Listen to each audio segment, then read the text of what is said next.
welcome and greetings on this February Sunday to Bloor Street and St. Matthew's United Church faith communities together on this Sunday in Epiphany. It's good to have you here as we gather to reflect on many things in the world and in our lives with words and music and moments of quiet. We continue in Epiphany, and we continue, as you've just heard, in Black History Month, when I am reminded of Canadian parliamentarian Jean Augustine's words that Black history is not just for Black people. Black history is Canadian history. This week, as things of various kinds have continued to mount up in the news, and as I thought about the challenges and opportunities that our faith communities are experiencing, and as I prayed with people who are finding the world hard and kind of unrelenting, I found in my email a poem of blessing from a tenacious crafter of word and spirit, Jan Richardson.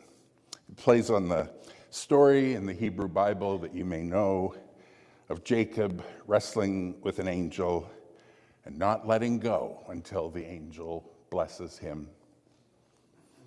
If this blessing were easy, anyone could claim it. As it is, I'm here to tell you that it will take some work.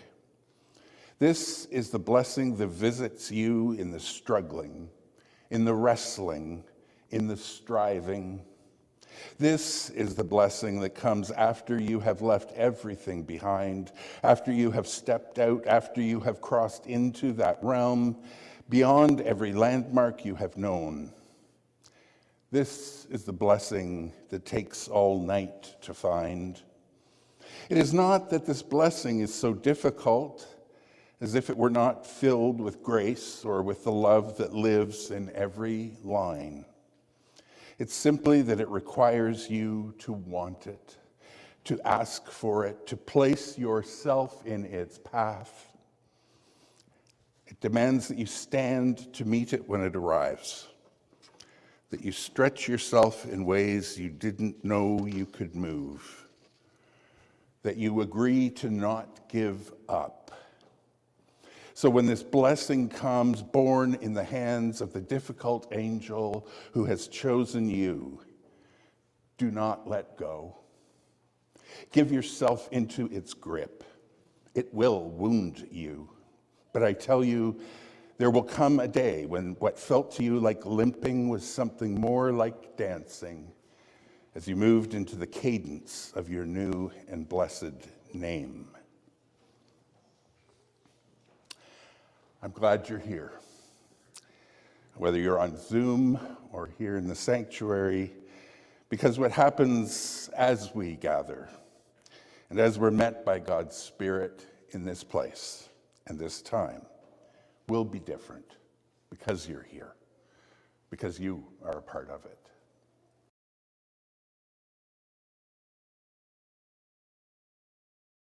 Today's reading from the Gospel is Luke 6, verses 27 to 38. And in the first part of Jesus' Sermon on the Plain in Luke, Jesus has spoken to those who are poor, excluded, or reviled in society. He offered them blessings and encouraged them toward joy.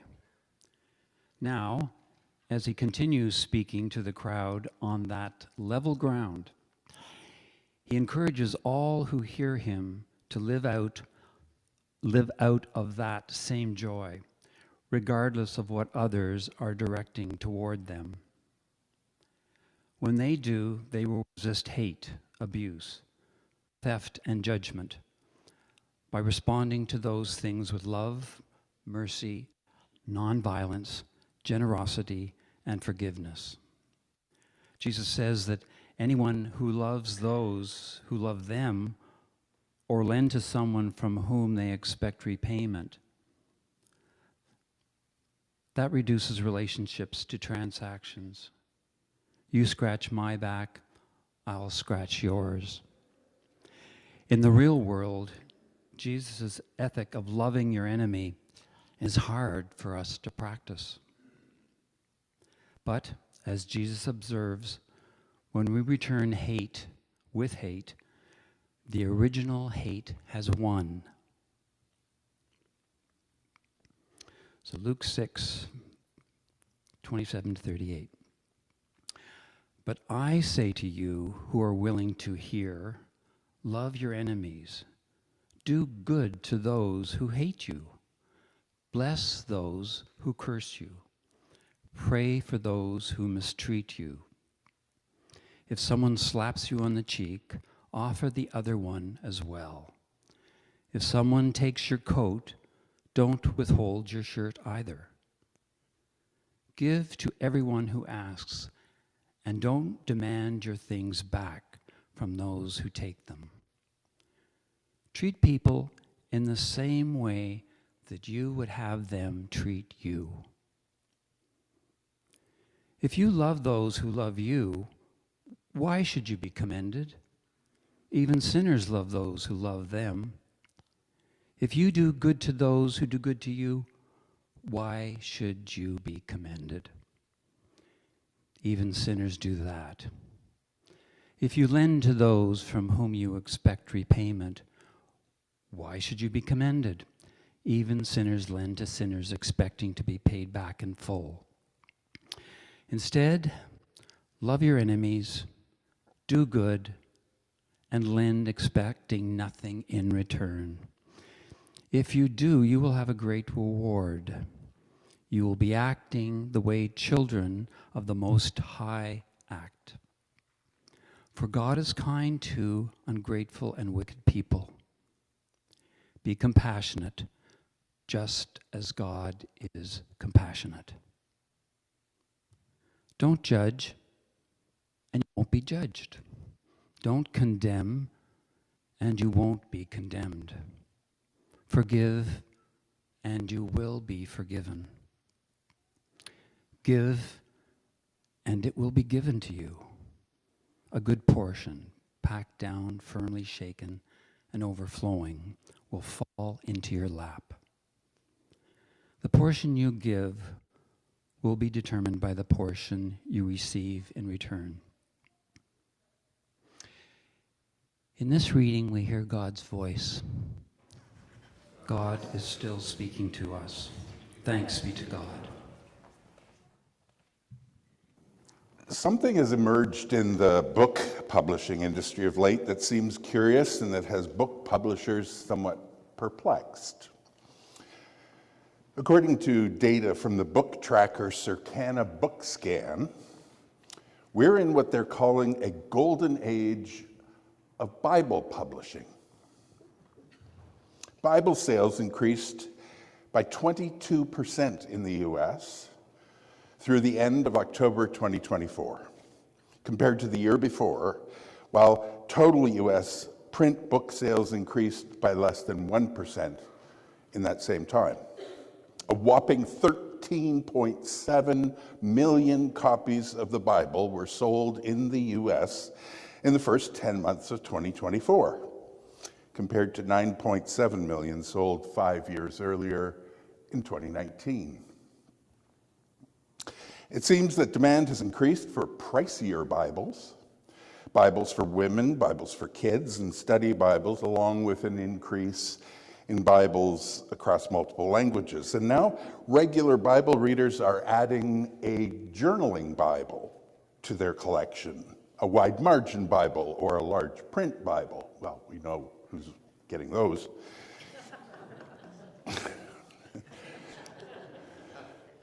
There are many ways to think of the Bible, its meaning and purpose in our lives. Some people see it as a source of lofty vision and ethical ideals. Others, no doubt, see it as a source of justification for what they already think. Sometimes, I suppose, it's words to live by, words to guide a kind and gentle, decent life. But passages like the one Chuck just read for us force our hand a bit on how we think about the Bible. What if we took Jesus' words to heart and lived them? Because people have warily circled these words of Jesus for centuries, aware that they are at the center of the whole message somehow, and yet they are explosive. People just like us over and over have tried to ignore them, to overlook them, or to interpret them to be less edgy, less impractical. But again and again, we're drawn back with a kind of fascination to their stark, raw, haunting call to us. So Jesus' Sermon on the Plain continues with teachings that are so countercultural and difficult and yet unavoidable that we don't know what to do with them. We feel guilty knowing what's coming. I mean, this is Jesus speaking, and yet it's all so unreasonable. What are we to do with this? I mean, he throws this stuff out there, and then what? Love your enemies.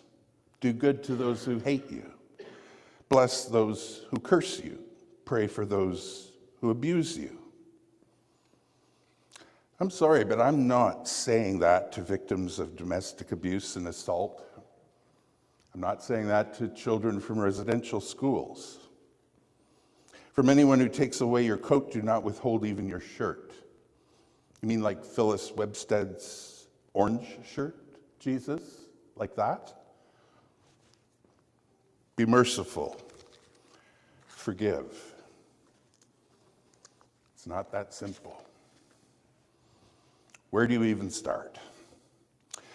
Well, one starting point may be to realize that our view of the individual as an isolated actor, each of us expressing our values, our choices in life, is foreign to the world that Jesus lives in. Society, community for him is woven together in ways that do not start from an individual's isolated actions. Jesus' words are pointing to actions that have the capacity to shake up the social fabric that exists and determines people's lives, has the potential to undo the structures of oppression, actions that might indeed make God's way of things in the world possible or more real. The actions he speaks of are not passive. Passivity would mean doing nothing. Offering the other cheek is doing something provocative, and it risks greater harm by making a statement in not reacting. It requires the aggressor to actually stop, pause, notice the one who is being victimized, with the possibility of a change in the dynamic, for better or worse. His examples, though, are real-life examples of injustice. But Jesus doesn't call our response social justice. He simply calls it love. If we could love our neighbors beyond comfort, beyond borders, race, religion, and other differences that we have allowed to become barriers, social justice would be a result. Love makes justice happen. Luke translates Jesus, who spoke in Aramaic, as speaking in Greek of agape, an unconditional giving fixed on the good of the other kind of love. There's no reciprocity in this love, no transaction.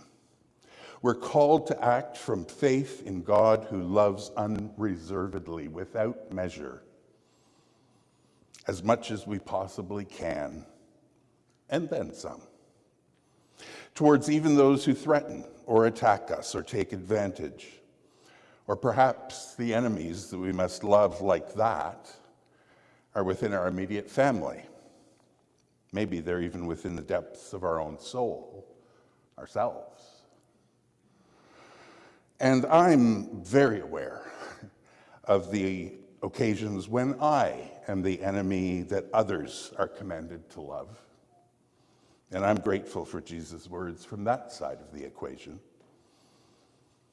When Jesus says, agape your enemies, he's saying, act toward your enemies in the ways that will create justice, kindness, mercy, and well-being for all of creation. To desire the well-being of the other for the good of the world might well mean that you don't like the other. You may oppose some of their behaviors. You may speak and act against things that they stand for. It's more than likely, in fact. Do good. Bless. Pray for. These three things are all focused on restoring right relationships. Unlike our modern concern with individual rights and personal well-being, Jesus is totally focused on the collective well-being. He uses the plural enemies, not the singular enemy. This isn't about my personal gripe with my neighbor who throws all the snow on my side of the driveway. Jesus is focused on creating community, a world where everyone and everything is working to sustain right relationships of a just mutual well-being that God desires. So again, loving your enemies can mean standing in complete opposition to their behaviors in a way that your own behaviors and attitudes are and remain agape. This is a radical call. As it has been said, there's no way to justice. Justice is the way. It could get you killed. Jesus calls us to agape so that we might become the world God desires. Jesus' words subvert normal human behavior for many of us. And let's be clear, these words of Jesus are open to dangers. There's a need for flexibility to respond differently in different situations. Jesus' words may help us to free hardened patterns of hatred and revenge, but sometimes they'll be inappropriate. One of the gifts of Christianity, at its best, is that it takes sin, human brokenness, and its consequences dead seriously. Sin wounds, sin breaks, sin echoes down through the ages and across generations. Healing, forgiveness, transformation, this isn't some kind of escalator. It's a spiral staircase. We circle and circle and circle again, trying to create some distance between the pain we've suffered and the new life we seek. Slowly, slowly, slowly, our perspective changes. Slowly, the pain falls away. Slowly, we rise together. Other times, like a drawing by the Dutch graphic artist Escher, the up staircase is seen to be suddenly going down when you look at it differently, something many of us are experiencing in these times we live in. Even so, if I'm consumed with my own pain, if I've made injury my identity, if I insist on weaponizing my well-deserved anger, my interactions with people who hurt me, then as Anne Lamott writes, my refusal to forgive is like drinking rat poison and then waiting for the rat to die. I'm drinking the poison, and the poison will kill me long before it does anything to my abusers. To choose forgiveness is to release myself from the tyranny of bitterness. Perhaps another way of stating this is that we will not let the other person determine our actions. This is similar to mediators, therapists, and transition ministers like me being trained in and practicing non-anxious presence. and working to remain self-differentiated in the face of conflict and anger, when my primitive wiring is to fight back or flee. In the face of threat, self-preservation has much more relevance than self-awareness. Survival instincts act faster than our thinking processes. When we're anxious, we act before we think. In those moments, what is most needed to allow the situation to have a different outcome potentially is what is most unavailable to us. So Jesus' words invite us into a practice to live our lives out of an alternative vision of reality, to live our lives in ways that reverse our wiring gradually and reverse the values of this culture. Not because it's the right thing to do, but because it's how we live a new kind of life in this world and make a new world possible. Where we humans make love and judgment mutually exclusive, where we cry out for revenge, retribution, and punishment, God holds out for restorative justice, a kind of justice we can barely imagine, a kind of justice that has the power to heal both the oppressed and the oppressor. That feisty Lutheran theologian and pastor Nadia Bolz-Weber writes, maybe retaliation or holding on to anger about the harm done to me doesn't actually combat evil.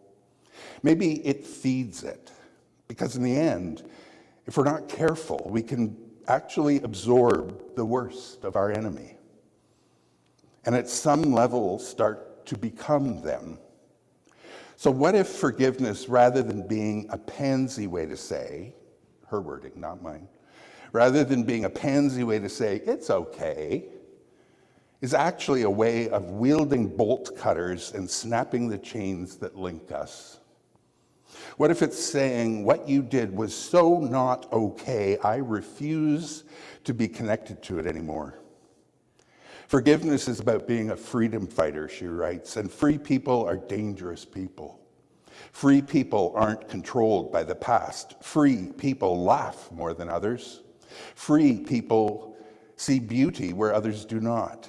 Free people are not easily offended. Free people are unafraid to speak truth to stupid.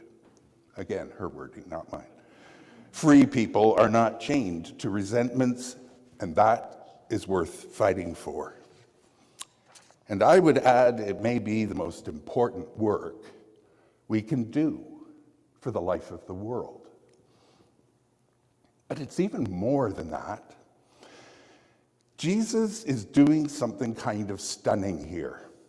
He's standing on this level place, talking to this crowd of people from all over the region, and Jesus is handing their relationship with God, our relationship with God's Spirit in the world, in life, to them, to us, back to the people, in all these complicated ethical ways of living questions. He's handing it to them. What he's saying, standing there, is, this isn't going to happen in the temple, folks.